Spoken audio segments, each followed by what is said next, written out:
மானங்கட்ட தமிழ்நாட்டினுடைய முதலமைச்சர் சட்டமன்றத்தை பூட்டுவானா? பூட்டினா உனக்கு எலும்பு இருக்காது, ஒட்டச்சிட்டு தான் உன்னை அனுப்பி விடுவானா? இதுவும் வேண்டுமடா எனக்கு இன்னமும் வேண்டுமடா. மானங்கட்ட தமிழ்நாட்டினுடைய முதலமைச்சர் உன்னை சட்டமன்றத்துக்குள்ள வச்சு பாத்துக்கிறோம்டா. இவன் சிம்மக்கல்ல வச்சு என்ன வெட்டானா? இவனை கடப்பிலே வச்சு புறச்சிருங்க. நாங்க என்ன கோமாளி பையில நினைச்சுக்கிட்டு இருக்கிற? சட்டமன்றத்தை பூட்டுவானா? பூட்டினா உனக்கு எலும்பு இருக்காது, ஒட்டச்சிட்டு தான் உன்னை அனுப்பி விடுவானா? என்னது என்ன டீசெண்டா முடிச்சுக்கிறோங்க? கையை முறுக்குற நீ இதே மேட்டர் என் ஏரியாவில் செஞ்சிருந்தா முறுக்கு நகையை முறுக்கு மாதிரி நொறுக்கு உடைச்சிருப்பேன் தெரிஞ்சுக்க. ஏன் இங்கே நொறுக்கு? 5% வாக்குகளை கூட பெற முடியாமல் நடிகர் விஜய் அவனும் தோத்து அவன் கட்சியும் தோத்து போகும். கனவுல கூட நடக்க முடியாத விஷயத்த எவ்வளவு கான்பிடென்ட்டா சொல்றான் பாரு. 5 நிமிஷம் பேசினதுக்கே குளத்தூர்ல கொத்து பரோட்டா போட்டாங்க. இதுக்கு மேல பேசினா மொத்தமா முடிஞ்சிடும், பாத்துக்கங்க. என்ன பொறுத்தளவுல ஏதோ ஒரு காரணத்துக்காக ரீஎலெக்ஷன் நடக்குமே ஆனால் டிவிக்கு அதை ஸ்வீப் பண்ணிடுவாங்க.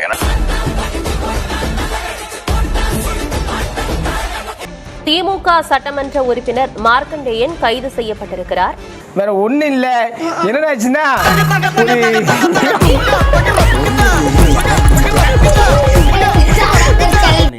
ஏறினா ரயிலு, இறங்கினா ஜெயிலு, வந்தா பெயிலு. என்ன பயப்படவே மாட்டேன், அத்தி போட்டுறேன் பாத்துக்க.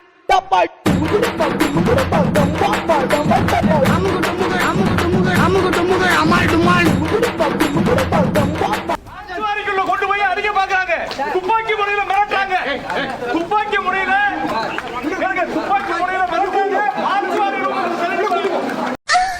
Hey, I've seen this one. This is a classic.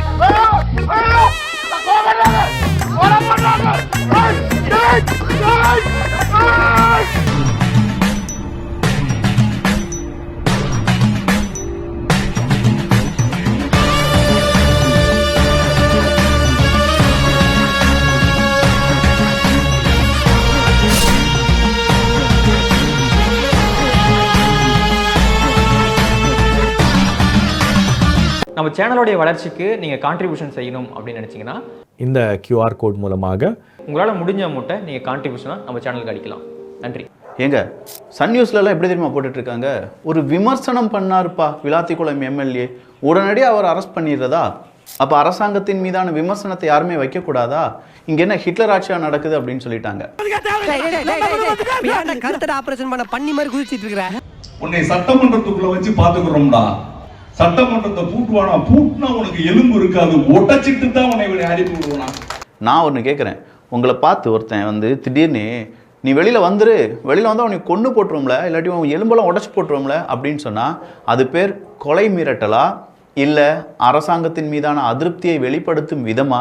இப்ப நான் வாசிக்கிறேன் பாரு.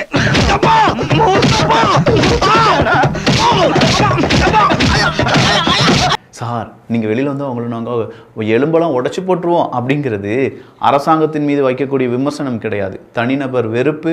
அது கண்டிப்பாக கொலை மிரட்டல் அப்படிங்கிறது தான். சார் இவனை என்ன பண்ண சார்?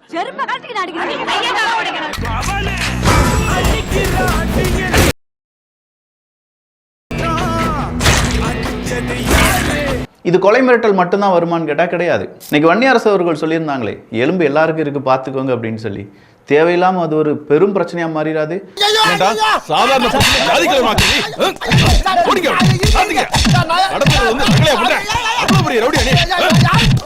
அது ஒரு கூட்டத்தில் ஒரு பதட்டத்தை ஏற்படுத்திடாது? அமைதி பொது நலத்துக்கு ஒரு பெரிய குந்தகத்தை ஏற்படுத்திடாது? இதெல்லாம் இருக்குப்பா. டேய் உன்னையெல்லாம் அரெஸ்ட் பண்ணா மட்டும் போதாது, உனக்கெல்லாம் குண்டாசே போடணும் அப்படின்னு தான் சொல்லுவாங்க. இனிமே இந்த மாதிரி பந்தா பண்றது, நாத்த மருந்து அடிச்சுக்கிறது இதெல்லாம் பண்ண பப்ளிக்கா ஒரு கக்கூஸ் கட்டி உன்னை கழுவ விட்டுருவேன், ஜாக்கிரதை. இன்னைக்கு அவர் அரெஸ்ட் பண்ணிட்டாங்க. நேரா யார் வராங்க? அண்ணன் அனிதா ராதாகிருஷ்ணன் வராரு, கீதா ஜீவனக்கா வராங்க. வந்துட்டு கீதா ஜீவனக்கா சொல்றாங்க, காலையில கைது பண்ணி கொண்டு வந்ததுல இருந்து அவர் கையில போனை கொடுக்கல, அவருடைய உதவியாளர் கூட பார்க்க விடல, வழக்கறிஞரை பார்க்க விடல. அவருக்கு சுகர் இருக்கு, பிரஷர் இருக்கு, முதுகுவலி இருக்கு, எல்லா பிரச்சனையும் இருக்கிறவரை இப்படி அடக்கி வச்சுட்டு எங்களை பார்க்க விட மாட்டேங்காங்க. அடப்பாவி, ஒரு உடம்புக்குள்ள 1 கோடி வியாதியா? அவருக்கு ப்ரெஷர் இருக்கு, அவருக்கு உடல் நடுக்கம் இருக்கிறது, அவர் ஒரு ஹார்ட் பேஷண்டா இல்லை சுகர் இருக்குங்கிறாங்களா, அவங்களுக்கு முதுகு வலி இருக்கு, இப்படிலாம் சொல்றாரு.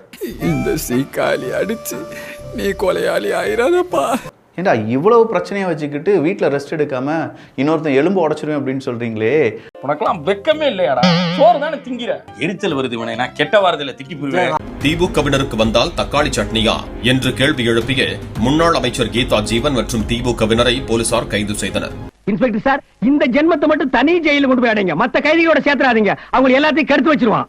போலீசார் கைது செய்வதாக சொன்னதும் ஏற்பட்ட தள்ளுமுள்ளுவை பயன்படுத்தி மயக்கம் வருவதாக கூறி காரில் ஏறிய எம்எல்ஏ அனிதா ராதாகிருஷ்ணன் ஸ்மார்ட்டாக அங்கிருந்து எஸ்கேப் ஆனார்.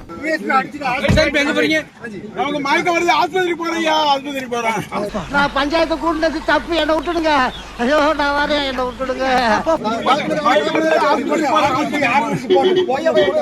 எனக்கு மயக்கம் வந்துருச்சுப்பா, நான் ஓரேன்ப்பா, நான் ஆஸ்பத்திரி போறேன்ப்பா அப்படின்னு சொல்லிட்டு போனாரு பாருங்க. ஆஸ்கார் என்ன ஆஸ்கார், அவர்கிட்ட கொடுங்கயா. அடங்கப்பா, இது உலக நடிப்புடா சாமி.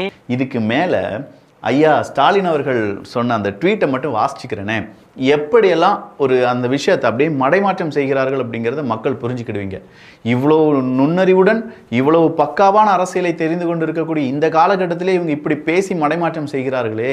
நாமெல்லாம் அரசியல் ஒரு குப்பை, அரசியல் பக்கம்லாம் நம்ம போகக்கூடாதுன்னு நினைச்சிட்டு இருந்த காலத்துல என்னெல்லாம் பேசி நம்மளை நம்ப வச்சிருப்பாங்கல்ல. இவ்வளவு சோசியல் மீடியா இருக்கிறப்ப எப்படி ஏமாத்திரியே? நீ எல்லாம் ஒரு 20 வருஷத்துக்கு முன்னாடி இருந்தா என்ன வேலை பார்த்திருப்ப? விளாத்திக்குளம் எம்எல்ஏ மார்க்கண்டேயன் அவர்கள் கைது செய்யப்பட்டு இருப்பதற்கு கடும் கண்டனத்தை தெரிவித்துக் கொள்கிறேன். தெரிவிச்சுக்கோங்க. ஆட்சியில் நடைபெறும் தவறுகளையும் அவலங்களையும் சுட்டிக்காட்டும் திமுக முன்னாள் அமைச்சர்கள் நிப்பாட்டு அரெஸ்ட் பண்ணது அதுக்காகவே கிடையாது.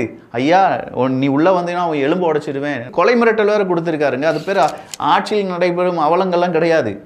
காதை பிடிக்கிற சாக்குல காதுல தந்துட்டியா, காதோட அத்துட்டு போயிட்டா. காதோட அத்துட்டானா? அந்த கேள்வியுடைய காது கிடைக்கிற வரைக்கும் உனக்கு அடி தாண்டா.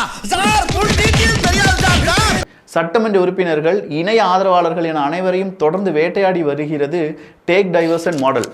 முதல்வராக இருந்து ஐயா ஸ்டாலின் அவர்களுக்கு தெரியாதது வேற ஒன்றுமே கிடையாது. ஒரு அம்மா உங்களை உங்கள் போஸ்டர் செருப்பு தூக்கி அடிச்சிட்டாங்க சொல்லி 5 தனிப்படை போட்டு தேடினீங்க. நீ நல்லா இருக்க மாட்டடா, நல்லாவே இருக்க மாட்டடா, நாசமா போனவன். சிறிய கருத்துக்களுக்கு விமர்சனங்களுக்கு கூட கைது செய்யும் இந்த சாடிஸ்ட் முதலமைச்சர் விஜய் தொடைநடுங்கி மாடல் அரசு நீதிமன்றத்தில் குட்டுப்பட்டாலும் திருந்துவதாக தெரியவில்லை அப்படின்னு சொல்லி விஜய் அவர்களை சாடிஸ்ட்னு சொல்லியிருக்காங்க. தொடைநடுங்கி மாடல் அரசாங்கம் அப்படின்னு சொல்லி விமர்சனத்தை முன் வச்சிருக்காங்க. இவங்கெல்லாம் யாருன்னே தெரியல. அடச்சி பரதேசி, அன்னைக்கு உதைக்கும் போது ஒண்ணுக்கு இருந்தா பயதானடா நீ.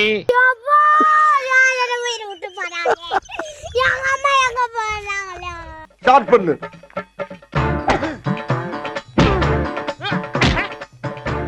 இங்கிட்டு வா. அப்படியா படைக்கல மண்டையில மட்டும் அடிச்சிடாத, குலக்கேசல் உள்ள போயிருவேன்.